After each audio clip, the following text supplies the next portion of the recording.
Hello everyone, very warm welcome to India's largest online education portal. Yes, that is no doubt, it's an academy, right? So my name is Praveen Mishra and we are going to proceed in our today's hot topic for the day, that is, yes, with regard to the term G7 Italia 2024. Italia, that is, it is happening into the state of Italy, that is the country of Italy. ठीक है, तो वैसे इसके ऊपर आप लोगों ने बहुत सारा कंटेंट अब तक देख लिया है, नो डाउट इन दैट, काफ़ी टाइम से ये ट्रेंडिंग है। मैं थोड़ा सा लेट हो गया हूँ ये टॉपिक आपके सामने लाने के लिए, लेकिन हाँ कुछ नया लेकर आया हूँ, सो डोंट वरी, ऐसा टेंशन मत लेना कि अरे फिर से G7 आ गया। नहीं, G7 तो फिर से ज़रूर आ गया, लेकिन इसके साथ ही साथ कुछ नया पुराना, कुछ मिर्च मसाला भी लेकर आया हम आपके लिए। So moving forward with regard to the topic here, that is, देखो मैं कुछ नहीं बोल रहा हूँ, ठीक है, ये एक इमेज है, इसको अब आप किस पर्सपेक्टिव से ले रहे हैं, सोशल मीडिया में क्या चल रहा है क्या नहीं चल रहा है वो जाने दीजिए, ठीक है। मैं मतलब ये सिर्फ और सिर्फ हमने ना यहाँ पे इमेज डाली है, ठीक है। हमारे प्राइम मिनिस्टर हैं, अब प्राइम मिनिस्टर बनते ही देखो एक संजोग सा बन गया ना, कितनी शिद्दत से मैंने तुम्हें पाने की कोशिश की वो वाला, कि पहला टूर हुआ ही कहाँ, वो भी ऑफिशियली इटली में ही हो गया है, ठीक है। ऐसा जोक की बात है, देखो रियलिटी में इसको मत लेना, that's just simply joke, right. So Modi ji जो ऊपर अभी जो पूरा सोशल मीडिया है ना वो इसी पे छाया हुआ है कि भाई साहब प्रधानमंत्री बनते ही पहले पहुंच गए इटली। अरे बेवकूफ़ों, कहानी समझ लो, ऐसे अपने मन से नहीं गए हैं, इनविटेशन आया है, G7 की मीटिंग हो रही है। अभी बहुत सारों के दिमाग में आएगा G7 का तो हम हिस्सा भी नहीं है, नहीं है, लेकिन इनवाइट आया है तो अब जाना तो पड़ेगा, राइट, ओके। लेकिन हाँ, अकेले मोदी जी को इनवाइट नहीं आया है, ठीक है, राइट, अकेले जो है हमारे प्रधानमंत्री को ही इनवाइट नहीं आया है कि G7 के बाहर इंडिया को बुलाया जाए। सऊदी अरेबिया से भी लोगों को बुलाया गया है, ब्राज़ील से भी बुलाया गया है, ठीक है, IMF, वर्ल्ड बैंक, बहुत सारी जगहों से बुलाया गया, ऐसा टेंशन लेने की जरूरत नहीं है, ठीक है ना। लेकिन इटली से दूसरी बहू नहीं आएगी, चलो। So moving to the points here, what we can see, so G7 leaders, they gather in Italy to talks, okay, for the sake of talks, and the talks, they're all dominated by the ongoing crisis या ongoing conflict between Russia and Ukraine, okay. So इनका जो मुद्दा है, पूरे जो topic हैं, कहाँ पर किसके आसपास घूम गए, वो घूम गए सिर्फ और सिर्फ एक इश्यू के आसपास, that is Ukraine, and came the concept of funding Ukraine, okay. So the Hamas-Israel war, okay, tensions in the Indo-Pacific, and all credit goes to the dragon, that is China. Then migration of the people, yeah, transmigration of the people, specifically talking about Palestinians, okay. सो इसके ऊपर जो है सारी बातचीत हुई, चर्चा हुई, और अभी जब आप ये वीडियो देख रहे हैं तो ऑब्वियसली इसी सेम टाइम पीरियड पे साइमल्टेनियसली, ओके, इटली के अंदर यही सारी बातें चर्चा भी करी जा रही हैं, ठीक है। So moving forward to the next point, what we can see on our screens, okay. So here we go, it comes at a sensitive time, okay, and what is the sensitive time specifically? When the wars is going on. जंग सिर्फ और सिर्फ Ukraine में नहीं चल रही है, Ukraine के अलावा अगर हम बात करें so it is Iran as well right now. अभी तो ये पाकिस्तान पर भी अटैक कर रहे हैं, खैर ये तो अच्छा कर रहे हैं, ठीक। उसके अलावा the Afghan Taliban issue, the issue of China, and ये अभी न्यूज से बाहर हो गया है लेकिन चल जरूर रहा है, उइघुर। फिर उसके अलावा अगर हम बात करें तो यस, पैलेस्टीन का मुद्दा तो चल ही रहा है, यानी कि पैलेस्टीन और इजराइल वॉर तो चल ही रही है, ओके। उसके अलावा सोमालिया, सूडान, और वो जगह जो हमेशा से जल ही रही हैं, आज से कुछ समय पहले जहां आग लगी थी, आज से 15 साल पहले आग अभी तक बुझी नहीं है, सीरिया, जिसकी लपटें लिबिया तक पहुंची। बोको हरम करके एक ऑर्गेनाइजेशन है जिसको हम एक्टिवली देख पा रहे हैं नाइजेरिया के अंदर। उसके अलावा सूडान, साउथ सूडान का जो है जंग वो तो चल ही रहा है, okay. So what we can see from east to west, okay, एक मेरे को लगता है फिलहाल साउथ अमेरिका ही एक ऐसा कॉन्टिनेंट है अब तक, साउथ अमेरिका और ऑस्ट्रेलिया, जहां पर इतना हाई लेवल ऑफ वॉर नहीं चल रहा है। वॉयलेंस है इंटरनली, ऑब्वियसली क्राइम तो हो ही रहा है, लेकिन कम से कम जंग से नहीं प्रभावित हैं, वॉर से इफेक्टेड नहीं है, ठीक है। So as we can see here the issue of Gaza, it's ongoing, right. और अब ये सेम टाइम पीरियड है ना जिसमें से बहुत सारे लोग आखिरी बार आए हुए हैं मीटिंग में, अब अगली बार जब मीटिंग होगी ना G7 की या G20 की, इसमें बहुत से नाम नहीं होंगे, ठीक है, क्योंकि कई मीडिया वालों ने, और खैर ये हमारा जो द हिंदू है ना, ये बहुत साफ लिखता है। द हिंदू न्यूज़पेपर इसलिए रिकमेंड किया जाता है, द हिंदू या द इंडियन एक्सप्रेस, क्योंकि ये नॉन बायस्ड है, एकदम वही बात लिखेंगे जो दिखाई दे रही है, जिसका फैक्ट अवेलेबल है, जिसका एविडेंस अवेलेबल है। तो हमारे पास क्या सीन है यहां पर, द हिंदू ने ही ना अपने इस न्यूज रिपोर्ट के अंदर यह बात बोल दिया कि हो सकता है, चांसेस बहुत ज्यादा है कि इनमें से बहुत सारे लोग अब अगली बार इलेक्शन जीते भी नहीं। ऋषि सुनक जो कि ऑलरेडी बहुत ज्यादा पॉपुलर नहीं है इंग्लैंड रीजन के अंदर, तो चांसेस बहुत कम है कि उनकी कंजर्वेटिव पार्टी दोबारा पावर में आए। जो बाइडेन 50-50 चल रहा है मामला, क्योंकि अमेरिकन कुछ खुश भी हैं कुछ ना खुश भी हैं, जैसे हमारे मोदी जी के साथ चला था, ठीक है, 50-50 का एक जो है रेस हमने देखी है।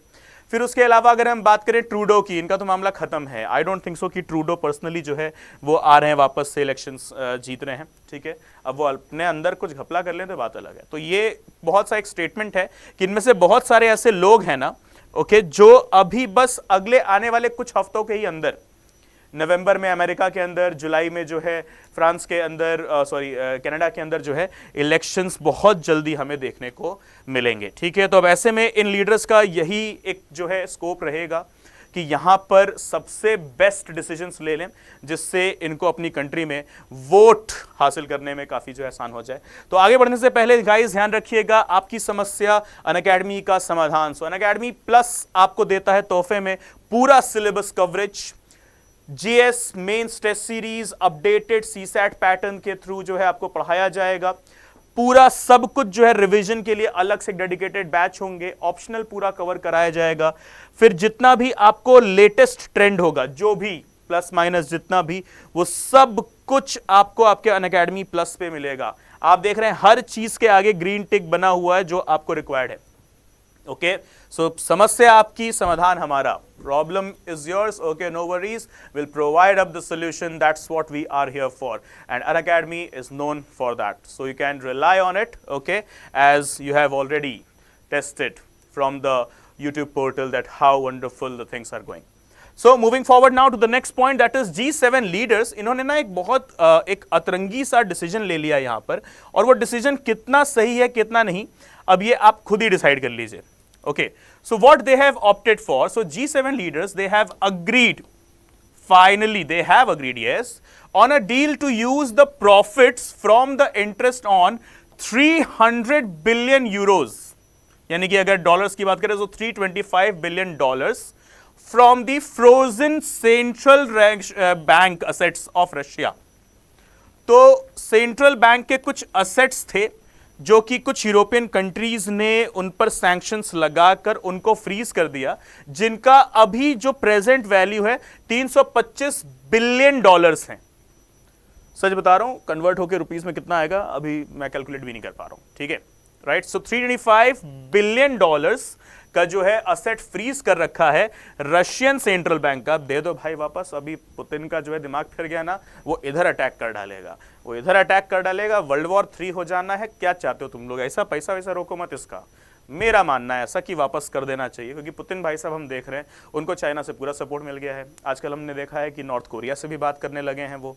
अब चाइना, नॉर्थ कोरिया और रशिया, मतलब नीम, करेला और तीसरा सबसे कड़वा और क्या हो सकता है, वो तीनों एक साथ मिलकर जो है बातचीत कर रहे हैं। अब आप सोचिए दुनिया भर में क्या कड़वाहट ये फैला देंगे, ठीक है।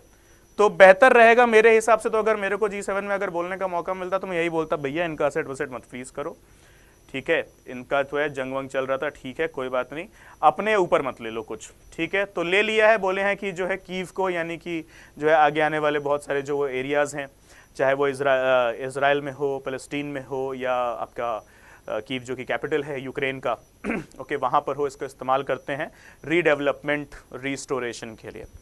Further, the idea is to use the profits as collateral for loan of up to $50 billion, okay, but there is still debate over who would issue the डेप्ट, okay, and the further technicalities, ठीक है। तो कहने का मतलब है कि इसको इन 325 बिलियन डॉलर्स को, एसेट्स को ना फ्रीज करके उसको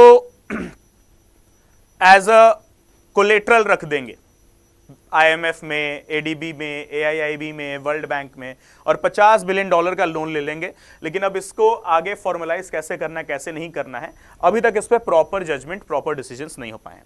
further, as what we can see here into the next point, okay, that's the leaders also expected to discuss their concerns over China's support for Russia's military expansion. While the summit is officially of 3 days, so officially it is ending tomorrow, okay, the session, okay, but Mr. Zelensky and some other leaders, they will be heading to another conference, okay, that will be taking place in Ukraine and Switzerland on June 15. ठीक है, तो session तो हमारा जून G7 का कल ही खत्म हो जाएगा, लेकिन कुछ और लीडर्स हैं जो इसको आगे लेकर जाएंगे जून 15 तक, यूक्रेन में और स्विट्जरलैंड में बैठकर मीटिंग करेंगे, ओके। और इसके अलावा अगर आप देख पा रहे हैं, tensions in the Indo Pacific, further thing, ये सबसे बड़ा एक मुद्दा बना रहा, और ये मुद्दा ना सिर्फ और सिर्फ एक कंट्री को लेकर बना रहा, जिसका नाम था China, okay.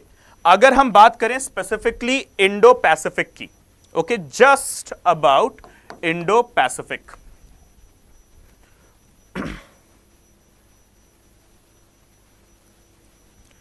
Okay, so what's happening there, या इंडो पैसिफिक वाला जो रीजन है वो एक्चुअली कहां से कहां आ रहा है, okay. So talking from the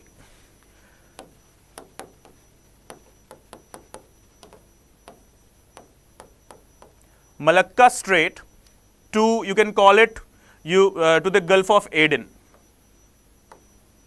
okay, एक पर्टिकुलर रीजन जहां पर बीच में इंडियन ओशियन,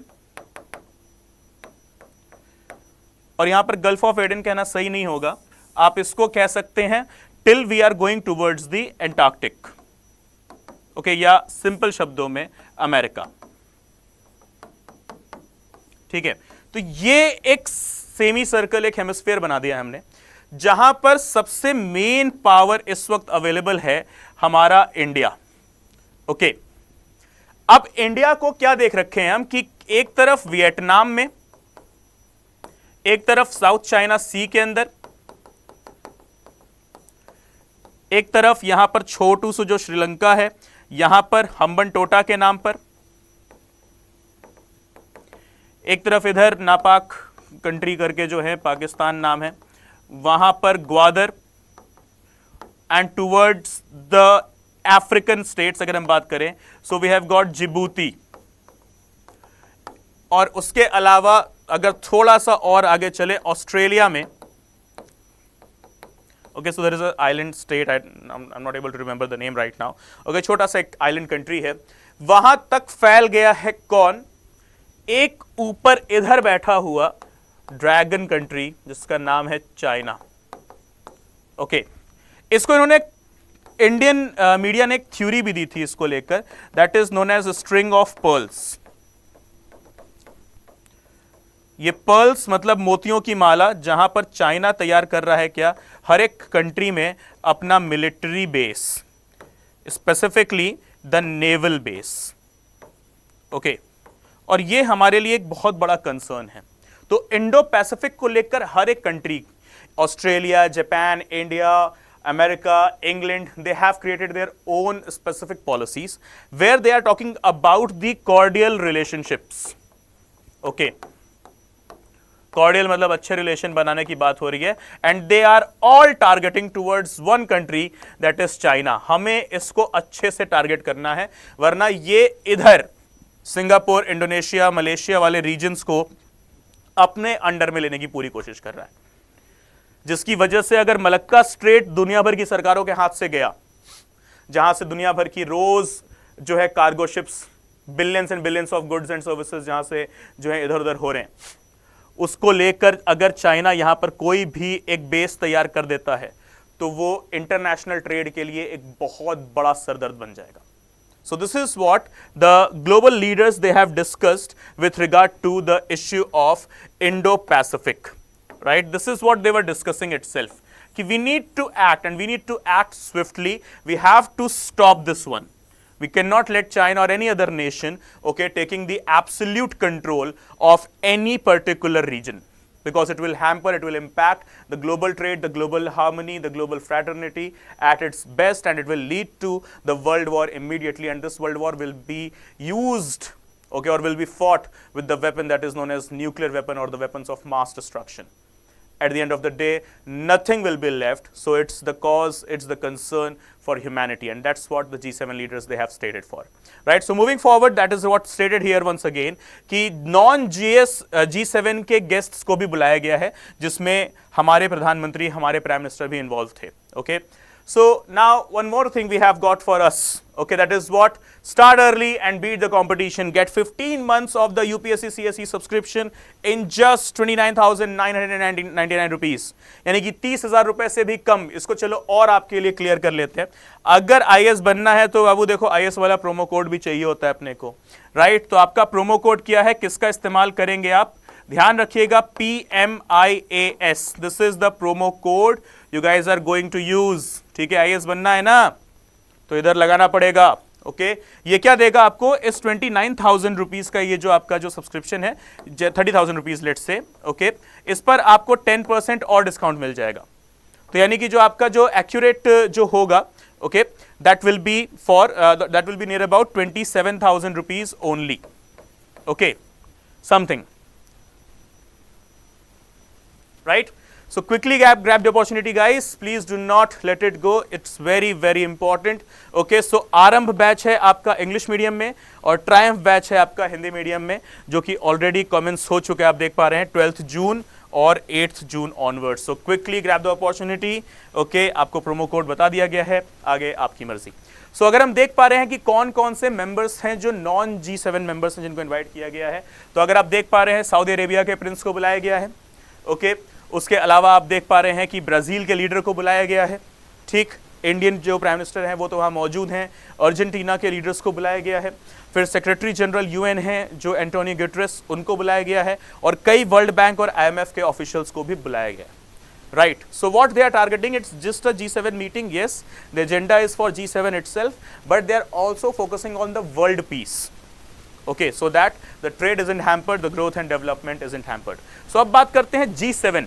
ये G7 किस चिड़िया का नाम है? क्या हमें G7 के बारे में पता है, क्या होता है G7? तो आइए देखते हैं G7 की कहानी।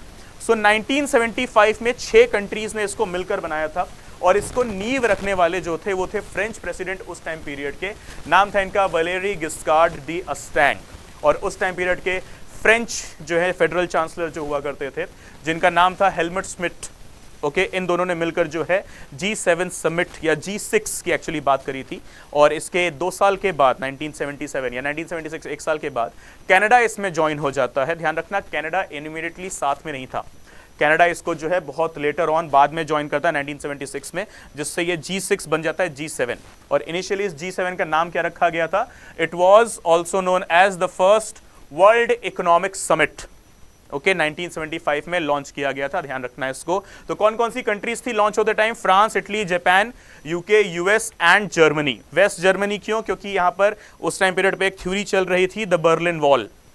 तो वेस्ट जर्मनी और ईस्ट जर्मनी जो है बटा हुआ था बर्लिन वॉल के थ्रू, ठीक है, but we have seen in the time period of 1980s itself, okay, when the USSR was getting disintegrated, Berlin Wall भी गिराई जाती है, और ये जो वेस्ट और ईस्ट जर्मनी का जो डिवीजन है वो कट जाता है। तो अगर ऑप्शन में जर्मनी है तो वेरी गुड, लेकिन अगर ऑप्शन में वेस्ट और ईस्ट जर्मनी आ जाता है तो ध्यान रखना, the correct answer will be only and only the West Germany, okay. So आगे की कहानी क्या है G7 को लेकर कि किस तरफ ये इशारा करते हैं, क्या काम करते हैं? So as we can see, informal group है, मेंबर्स इसके रोटेट होते रहते हैं, चेयरपर्सन जो इसके रोटेट होते रहते हैं, इसका कहीं पर भी कोई फिक्स्ड कैपिटल नहीं है कि यहां पर बैठेंगे वहां पर बैठेंगे, कहीं पर कोई हेडक्वार्टर्स नहीं है, okay. So the members they are always rotated. तो कौन सा ग्रुप है? इनफॉर्मल ग्रुप है, इसका कोई चार्टर नहीं है। लेकिन अगर आप देखेंगे तो जो कंट्रीज हैं वो 10% ग्लोबल पॉपुलेशन बना रही हैं, और 46% जो हैं दुनिया भर की नॉमिनल जीडीपी अकेले लेकर चल रही हैं, okay. So they are obviously the very wonderful platform, okay. So guys, this is it for today's session, and yes, before ending the session, please see that there is something going on for you, that is the Unacademy Optional Carnival of June. PSIR, Public Administration, History, Geography, Economics, Agriculture, Anthropology, Sociology, जितने best optionals हैं उन सब के लिए best faculties यहां पर आप देख पा रहे हो, आपकी स्क्रीन पर देख रहे हैं, जो अवेलेबल हैं with absolute immense quantity of experience, quantity and quality of experience they have got both of them, right. So guys quickly जल्दी से आ जाओ, आपको पता है क्या करना है, आपको कुछ नहीं करना है, सिर्फ और सिर्फ अनअकैडमी का ऐप डाउनलोड करना है, उसके सब्सक्रिप्शन पोर्टल पे जाना है और वहां पर आपको प्रोमो कोड डालना है, that is PMIAS। Okay, so guys please ध्यान रखना, this is the promo code you will have to use. Okay everyone, so what will you get? You will get all of these things: complete pre and mains course, unlimited access to the batches, comprehensive study material, that is PDFs from all of the classes, as well as there will be books given to you at your doorstep, 1:1 membership, mentorship, okay, as well as the pre and mains test series, everything. और अगर कोई भी doubt है तो ये रही हमारी helpline number, okay, immediately go ahead, call to the concerned team here and they will guide you for the best. Okay everyone, so that's it from my side today. This is Praveen Mishra signing off. I hope the session was wonderful, helpful to you, okay, and whatever the feedback is, please do let me know into the comment box, and for sure I will take into the consideration all of your feedbacks. And apart from that, video को like करना और share करना बिल्कुल भी नहीं भूलें, और अगर चैनल को सब्सक्राइब नहीं किया है तो please do subscribe for the channel as well. Bye bye, take care, see you soon tomorrow morning. Till then, take care, Jai Hind.